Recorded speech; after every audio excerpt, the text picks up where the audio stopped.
You know, in every great story, there's a great villain. It's that force of darkness that gives the hero something to fight against, something to overcome. It's a setup we all just get instinctively. But what if the greatest villain of all time wasn't actually the enemy we think he is? Let's dig into a very different kind of story, one that's been hiding in the original texts all along. When you think of the ultimate source of evil, I bet one name pops into your head: Satan. He's the cosmic rebel, right? The great tempter, the polar opposite of everything good. That's the version we all know, the one we see everywhere in art and pop culture. But what if that's not the original story at all? What if the ancient texts paint a totally different picture? One where this character isn't some rogue agent fighting against God, but a necessary, even divinely appointed, part of the whole system. Now that's the challenging idea we're going to explore today.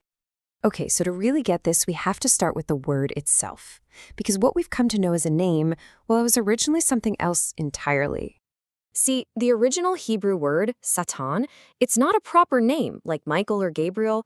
It's a noun. It literally just means an adversary, an obstacle, or, and this is important, in a legal sense, an accuser. It's a job description, not a personal name. And this is where it gets really fascinating. There's a tiny but absolutely crucial grammatical clue in the original texts that changes everything about how we understand this figure. This distinction right here is the whole key. In most of its appearances in the Old Testament, like in the books of Job and Zechariah, the word has the Hebrew article ha in front of it, which means the.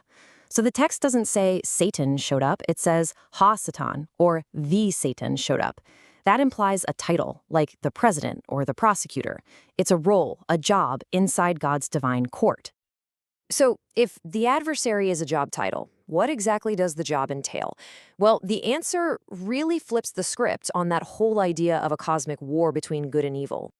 And here's the crucial point. Far from being God's mortal enemy, the Satan is actually presented as a member of the heavenly staff, a subordinate, working under divine authority, not in rebellion against it. The story of Job is the perfect illustration of how this works. The Satan appears in the divine council, and it's actually God who points Job out to him.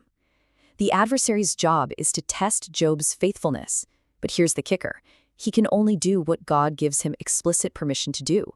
He's an agent, not a rebel. And this idea doesn't just disappear. Even as the character evolves in the New Testament, this adversarial force is still shown to be subject to divine law. It operates within strict boundaries, serving a function that's seen as necessary for our own development. So, if the adversary has this divinely sanctioned purpose, what about his subordinates? What is the function of demons within this whole framework? Well, according to this view, their role isn't just to create random chaos, it's purposeful opposition. They provide the temptations and the trials that are needed to test humanity. Without these tests, we just stay unrefined, untested. You see, the opposition is what forges our strength. This all leads us to a really profound theological conclusion. Because if the adversary and his forces are just tools in a much bigger divine plan, what does that say about the nature of darkness itself? The core idea here is about cosmic contrast. Think about it. How could we really appreciate courage without ever feeling fear? How could we value truth if there were no lies? The darkness provides the necessary contrast that actually gives light its meaning and its value. It's the friction that creates the fire.